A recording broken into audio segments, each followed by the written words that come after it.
Welcome to the Defender Diaries, where I invite motoring minds to chat cars, restoration and motorsport. I'm dominiquechaleyer, an Australian historic car racer, restoration professional and fanatic for everything machines, media and the mind. So jump in and let's go behind the chicanes. G'day everyone. This morning I've wrangled time with one of the busiest men I know in the classic and historic motoring scene in Melbourne, Mr. David Belford. Dave, this is the time where you pop in and send me the bill for the Cairo. Yeah, this is why I don't have a Defender. I love the Land Rover product, but the Defender's not one of my favourites. Oh, don't listen, I love the look. Beaux. No, look, I love the look of them. I reckon they're fantastic, but in terms of comfortability and all that sort of stuff, yeah. I know, my back's rooted. Leave it up to the classic Range Rovers, just what I play with a bit. So good to see you. Thank you so much for joining me. My pleasure. Dave, like I've written here, it is a real treat to wrangle time with you because you are one of the busiest people I know in the car scene in Melbourne, and your schedule is dizzyingly busy. Got a bit going on. Got a bit going on. Yeah. I feel like your Instagram is it's like an amazing Tourism Australia commercial, really. I'm doing a bit of travel. There's a bit of motorsport travel with my brother's cup car racing. So that takes me around. Luckily, we've been able to travel this year, which has been good. I know, we're quite lucky. You know, I think we've been mates for, I got to say, around 8 years or so, industry friends. Racetrack rats, as one might say, but I can't actually pinpoint when or where I met you, but I think it was a blur somewhere, some race car meeting somewhere. I think it was Winton. Oh yeah. Yeah, I think it was, and I love that track.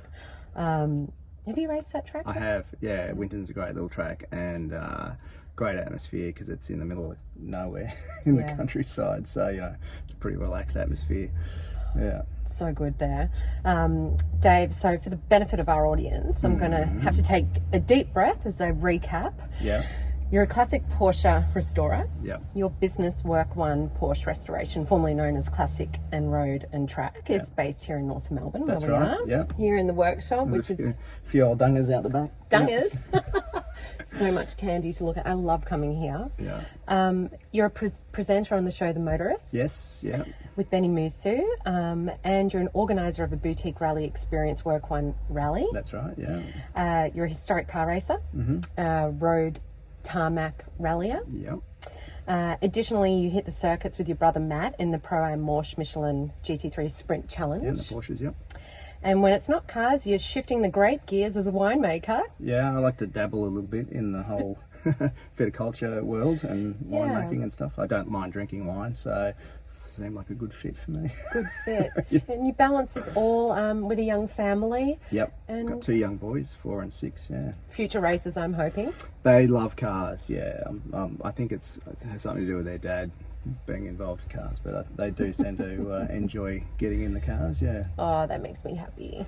There's a lot on your plate, and the reason why I wanted to grab time with you is I'm so curious about your journey, and I'd like to share with our audience a little bit of information about your Swedish racer, the flying group and touring Volvo 142S. Yes, the Swedish brick.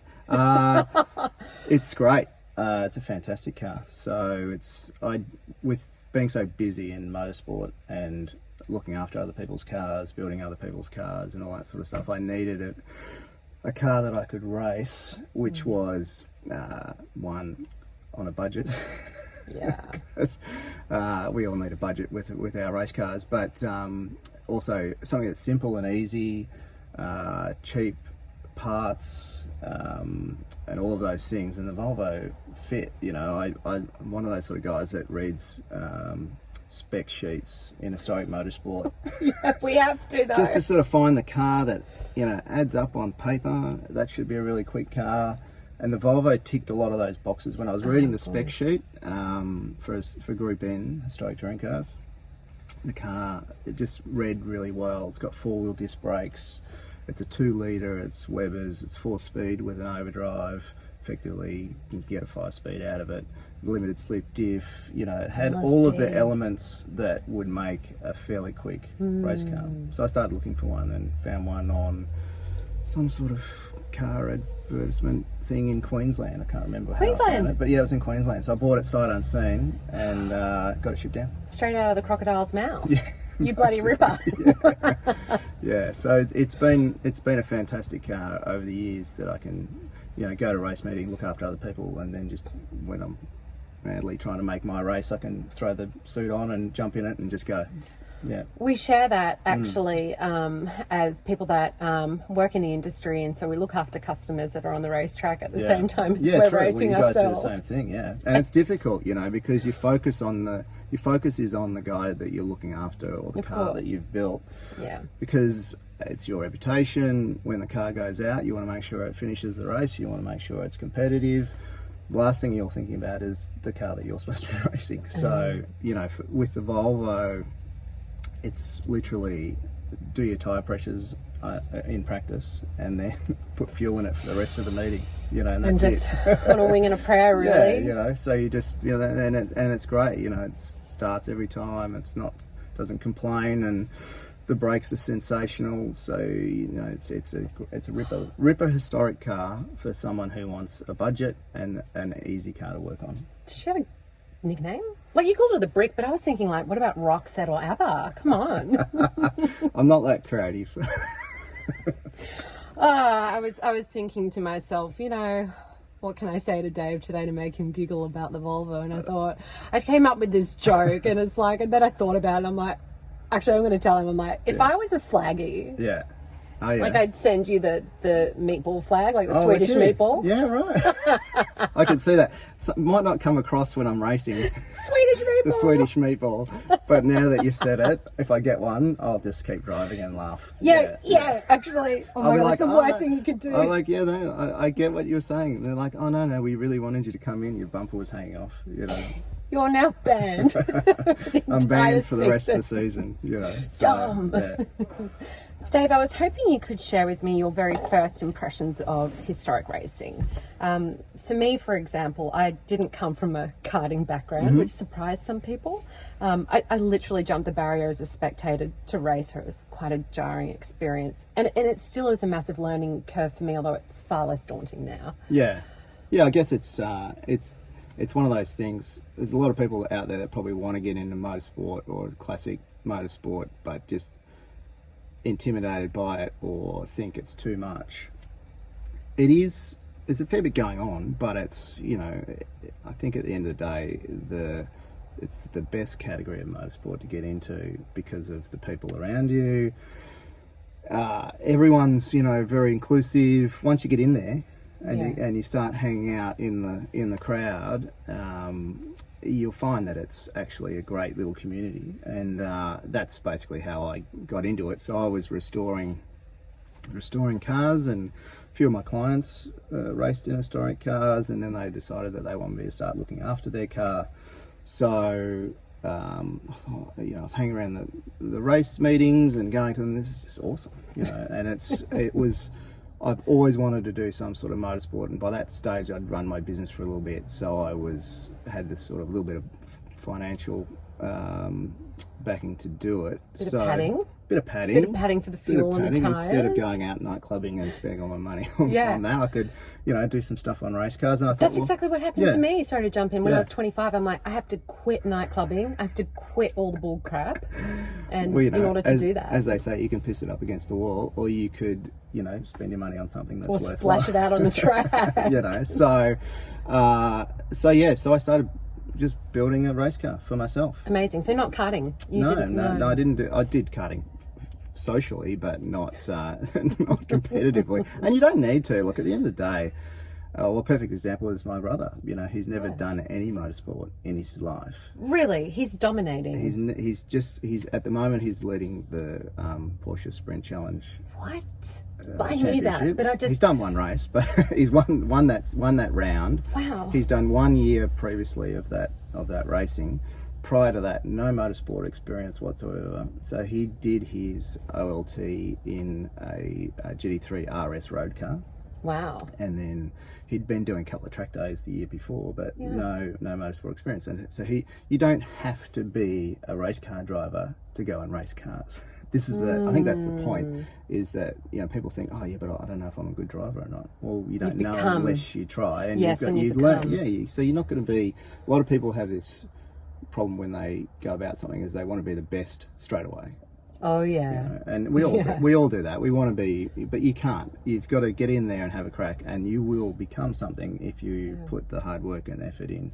You know, so from the outset, you know, a bit like my brother. You know, instead of buying a Volvo, I bought a HK GDS 327 Monaro, which is, in historic touring cars, is probably one of the faster front running cars. So I wanted to go fast, and it was a great car. Built it, it was, you know, 540 horsepower. Oh dude, you're it was, you know, so nothing like jumping in the deep end. You know, but you know, you learn as you go. And but what I learned with that car is that those things are extremely expensive to run. Not just the building cost, they're thirsty, but you know, everything. You know, it ran drum brakes on the rear. I had to put carbon Kevlar shoes in the rear so that they'd last. You know, the pads and the discs I'd have to throw away because you're always on the brakes. Each race meeting. You know, ran Goodyear Blue Streak tyres, which are $500 a pop. You know, so, and you'd get one race meeting, and in fact, most guys would run 3 sets for the weekend. Yeah. You know, so I quickly realised that car was probably, even though it's incredibly fast car and I built it and it was great, it was not the car to do historic motorsport in for me. Yeah, interesting. So I had a bit of a hiatus after that, and just I'm sorry, I laugh because because you know what it's like. It's expensive. It can be expensive, motorsport, and so I focused on making money by restoring other people's cars and working on other people's race cars. Okay. And did a little bit of racing in between, borrowing cars and driving other stuff. I love that. That cracks me up. I went from a different approach. Well, it's always just been the Alpha, which is awesome. I've kind of always desired to go muscle. I did have a 1967 Camaro once with the ambition of turning it into a Group N. I remember that. Dallas. But I'm happy that I'm getting all of this experience under my belt with a smaller capacity car. And also, like, I can run tyres on the Alpha for several race meets and still have a boot. Like, it's absolutely, and that's the thing. That's why the Volvo is great, and you know, we need to encourage people to get into more of the smaller cars and the other classes in the racing. So in Group S or Group N, you know, you've got the guys out the front with the big V8s and all that sort of stuff, but you know, you can have just as much fun driving you know, a little Datsun or a Sprite MG, you know, some of those things. So things, they're not super expensive cars to buy or purchase, but you can have just as much fun. And you're always racing with someone. There's always someone in the field that you're racing with. Oh, totally. Sometimes I've been a bit alone out there. Like, haven't been able to gain the front pack, and I've kind of had a smaller pack behind me. But definitely in terms of developing your racecraft at a slower speed, it's so important. I couldn't imagine jumping into a 500 plus horsepower beast and be like, Barp. It was all right. You know, like the funny thing in with, I mean, I can imagine it. I mean, it's like my dream. Imagine it. It's awesome. Do imagine it. It's worthwhile. But it was, you know, like, it's funny with, you know, historics, you're running on, well, on those cars we're running on a bias ply tyre, so they slide around a lot, and they're very predictable to drive. So literally I'd go 3 laps, run out of brakes, and then have to just start tipping it into the corner and washing off speed. But it was all really doable. You know, they in some respects they're quite easy cars to drive. Well, yeah. I know it sounds weird, but you know, when I drive a lot of different stuff. And you know, I drive some cars that are hard to drive, and the historic stuff, I think, has a lot to do with the suspension setup and the tires. And that can make all the difference for someone who's learning how to drive in setup. And a lot of the cars are very, very stiffly sprung. Yeah. And a lot of the cars also run the modern radial tyres, the Yokohamas and Bridgestones and stuff like that, and they don't give you any warning when it's going to go. So that can be. So on the Volvo, I run the Hoosier Speedsters. Yep. And they're radial, but their kind of characteristics are a little bit like a bias ply. So you're sliding a lot. Yep. So I love that predictability, and I like sliding. So I'm not particularly going to win the race. So you may as well look good doing it. And so such an honest admission. I love it. But you know, like I'm out there to have fun. Oh, totally. You know, I build cars that can win races for my other clients. Yes. And that for me is that's the big plus for me in getting trophies for my clients. People, you know, so. But for me, the Volvo is a fun car. Yeah. I think what do you call it? The Swedish fun machine. The Swedish fun machine. There you go. It's the Swedish fun machine. Yeah, and she's we all need a we all need a Swedish fun machine. So and that, you know, it's just a cool car. And it gets the fun thing about it actually is the response from people, because people will go, "Oh, it's a Volvo." You know, or they're like, I saw your car out on the track and I didn't realise Volvos could go like that, you know? Also the show of watching it slide around and screech around the corners and all of it. It's like people think Volvo's safe, or, you know, conservative, and then you're like hooning this thing around. It's pretty cool, actually, and, for the image of Volvo. We've seen some of the shots, you know, like I don't mind riding a curb, you know. Mauling those curbs is a friend of mine who races in Carrera Cup, Nick McBride, and he says maul the curbs, maul the curbs. On a dry track. I mean, I've tried to maul the ripple under wet circumstances, and it's diabolical. It's like yeah. So I mean, I just love driving, and I enjoy having fun in it, and it's a great car for that. Yeah. Racing in the rain. I've decided I love racing and doing track days in the rain. I did a PB at Phillip Island on a soaked track day. I was sliding. And I know sliding doesn't account for quick. No, it's great for car control. A wet race is incredible for car control. Don't be afraid of going into a wet race. A lot of guys are worried about wet racing. No. Go in there, just drive to your limit, don't drive past it, but feel the grip and enjoy the slide, and that gives you the car control. I've got a good story about my first wet race as a novice racer and never raced anything before. I entered this at the Sandown 500, the muscle car, I don't know what it's called back then, Muscle Car Masters or something like that. So I entered that race at the Sandown 500 in the Monaro, and it was a shit weekend. I had no spare wheels, no wet tyres.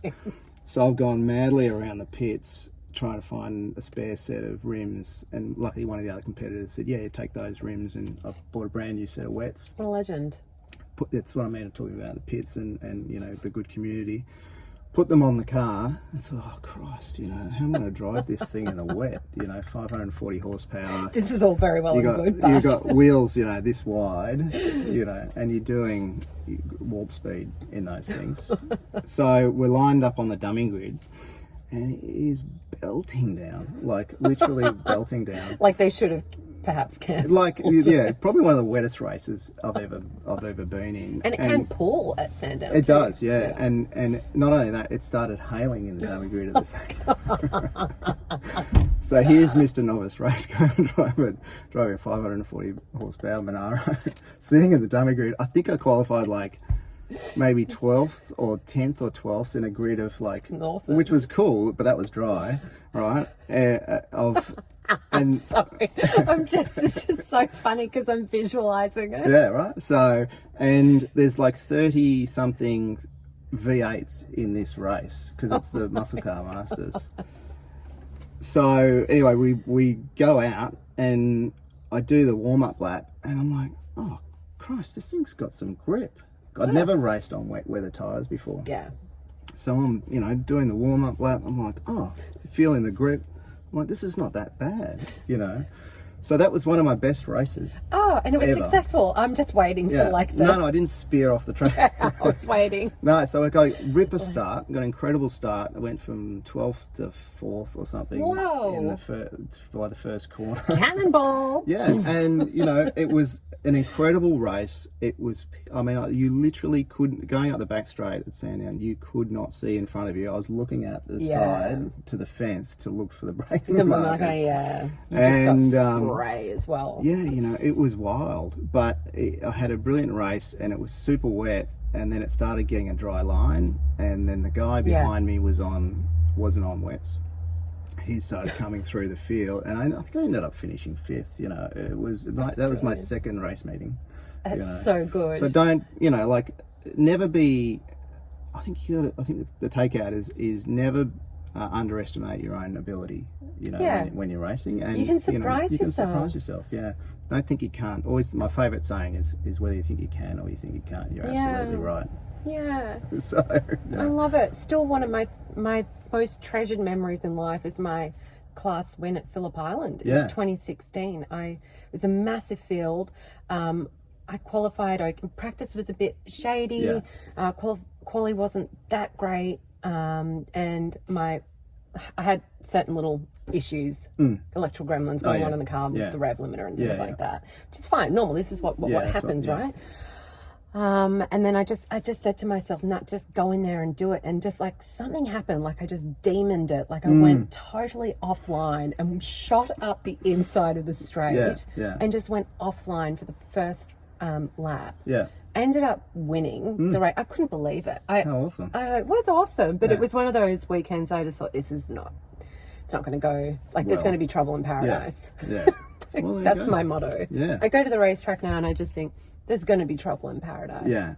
And that's how I temper the expectation. I go out there and I belt the crap out of it until it breaks. That's my I'm just like, if it doesn't break, we're gonna have a weekend. So that's a different approach, but in your vehicle, say you've got a guest driver, probably I might edit that bit out. Actually, this dovetail, I can't even say the words, I'll cut that out. Okay, this all ties in really well to my next question to you, which is, I'm always looking for tips and tricks and words of wisdom, anything to help me along in this motoring journey. A lot of people say, just relax, get out there and have fun, right? But it's not always fun. It hasn't always been fun for me. It's been quite intense. For me, I'm super competitive with myself and I'm quite hard on myself. How do you temper the competitor in you versus the enthusiast? That's interesting. So for me, when I'm on the track, I'm a racer. It's just completely changed. It's but with my work, I have to stay fairly calm and relaxed, and because it's it can be frustrating work restoring cars. It's tedious. It's time consuming. There's all of those sort of things. That's why I listen to classical music in the workshop. Oh, nice. So it just stops me killing people. But I think I love the dark humor. Sorry, keep going. It's bad if you kill someone because go to jail and stuff. You can't work. But for me, it changes as soon as I put the helmet on and I get in the car. It's race mode, and that is what I love about it. I do not think about work. I do not think about renovating a house. I don't think about any other crap that's going on in my life, and that is the best thing. That's why a lot of professional guys do motorsport, is because my brother as well as an example, he runs a big business, but he gets in the car, he forgets everything, and all he focuses on is racing. And I do the same thing, and that's I'm out there for fun, but that's what my fun is. It is like meditation. I think it forces you into mindfulness. For me, it makes me, because I can go a million miles an hour in my everyday life working on all my different projects. But when I'm racing, I'm very present. I'm detail oriented. you have to check out of what's going on in your life, because it's not safe to be preoccupied thinking about, oh God, I need to go get some margarine after the race. Yeah, it's funny. I think some people do though, and you see issues on the track, and you wonder, how the hell did they go off there? And I'm sure they're thinking about something else, you know. Yeah. But for me, it's just a complete mind switch, and I think that's what's cool about racing for me. I love it. I just, you know, I live for it. I don't get to do it enough. No, you know, same. But that's just how it is. But we, when you do get it, we're very lucky people to do what we do, and you make the most of the opportunity. Yeah. Absolutely. I love that. Thank you. Okay, I've got 2 more questions. Yeah. If you were to look back at the extensive catalogue of work that you've accomplished in restoration land, and I know they're all epic, right? So you can't just pick one. But is there a particular project that stands out to you as being highly memorable? Oh, wow. Okay. Yeah, it is always hard to pick one. I guess I've done some cool stuff. I loved working on, you know, vintage cars. My background is a coach builder, building bodywork. Yeah. But I don't get to do a hell of a lot of that anymore. I mean, I did a SS100 Jag, which was the Earl's Court Motor Show car. Oh wow, cool. That was really cool. Took it to WA for the concourse over there. Which was just convenient because there's a guy with a D-type Jag, which I got to drive around Barbagallo as well. That was cool. That was a good experience. But I mean, I guess my favourite project is the one that I'm working on at the moment. At the time. Yeah, and at the moment, like now, you know. So being quite present in. I'm totally present in whatever I'm doing. So I've been fortunate to do like the Viper Green ST. 911 ST project, which was basically, that's probably one of my coolest projects, because I've got all the documentation that Porsche gave their customers to spec the car. So I gave that to the client and said, will you spec the car as if Porsche were building the car from scratch? How cool is that? Yeah, it was a really good, and he's a ripper guy, Clyde Boyer, and he's a real attention to detail, a bit like me, so our minds were on the same wavelength. You have to be in this. And we built it, and it's probably one of the coolest ST projects around, because it's got a lot of factory parts in it, and it's just done as it left the factory. So that's a cool one. But you know, even the current projects that I've got now, the short wheelbase race car I've just built, the races in Group N. I just get right into whatever I'm doing at the time, and whether it means going back through my library catalogue and researching stuff on it, that's what I get excited about. The inner nerd comes out like, ooh. Totally. I absolutely love, you know, getting all the minutiae, the detail totally right, and period correct as well, because I love sort of, you know, evoking the era and the time that car was built, and getting right into that mindset. Yes. You know, everyone can build something that's got a modern take on stuff. Yes. You know, or just like a custom signature take on it too, and I love that as well. Yeah, so I do a bit of that on some like things like the race cars and stuff. You can add a bit of colour and, you know, a bit of personality into it as well, but do it in a real period way. And that's, you know, for me, classic cars is taking yourself back into that time. And it's an escapism. It's intoxicating. Because it's not just the car, it's the era. That's right, It's what was available. It was their craftsmanship, their processes. Like, it's really cool. I think that's why I'm a bit obsessed with it. And I'm totally obsessed with it as well. It's a car. It's a total car thing, you know, like a pre-war Bugatti or something like that. You know, you get in that car and you are transported right back to that time. And, you know, those cars are so evocative, you know, because of the sound, the smell, you know, those things don't change over time. You know, it's exactly the same. That's what I love about it, We sing the same tune, dude. Sing the same tune. Dave, I know I've got to let you go. I've got to like unlock these. You're locked in. We could chat all day, but before I wrap up, Yeah. before I let you go, one of my favorite questions: if you could drive any car in any era, at any racetrack or location, where, what, when, why? Yeah. Oh God, this is the worst question for me. It's the best question. It's the worst question because I love so many different forms of motorsport. I love so many different. I'll make it easy. Yeah. Today, your mood today.